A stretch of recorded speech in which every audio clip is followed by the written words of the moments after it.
माननीय प्रधानमंत्री जी नरेंद्र मोदी और स्टेज पर उपस्थित अन्य मान्यवर और यहाँ उपस्थित सभी लोगों को मेरा प्रणाम। यहाँ आकर मुझे बहुत खुशी हो रही है आज,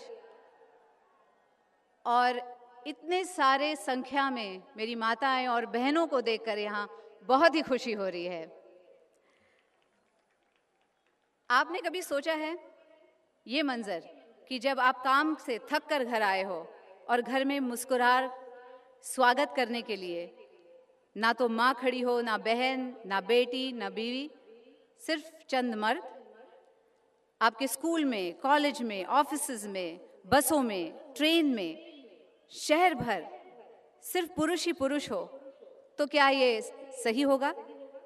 क्या ये प्रकृति के साथ न्याय होगा?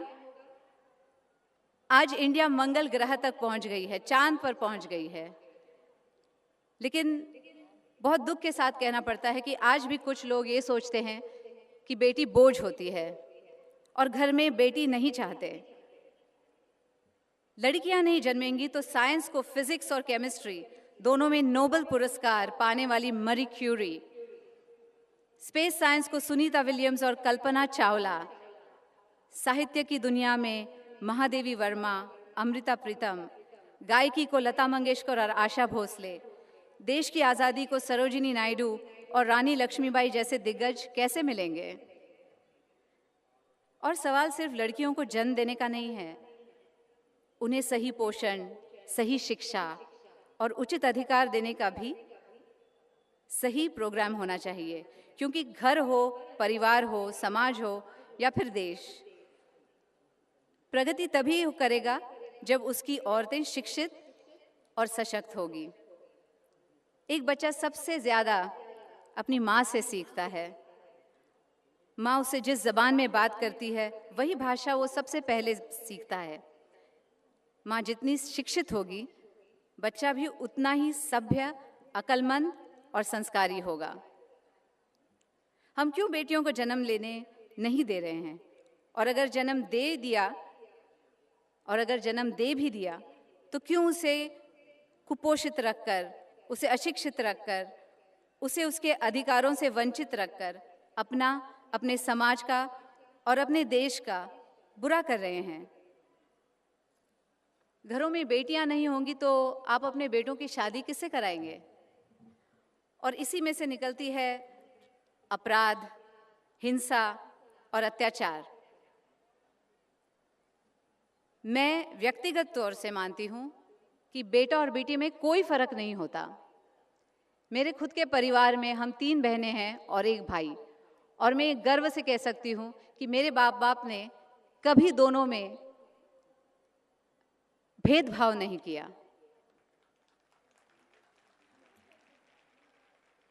और काश ये हर घर में ऐसा ही बर्ताव हो। आंकड़ों के अनुसार लड़कियों की संख्याएं दिन ब दिन घटती जा रही है, और this is very alarming, it's a warning bell.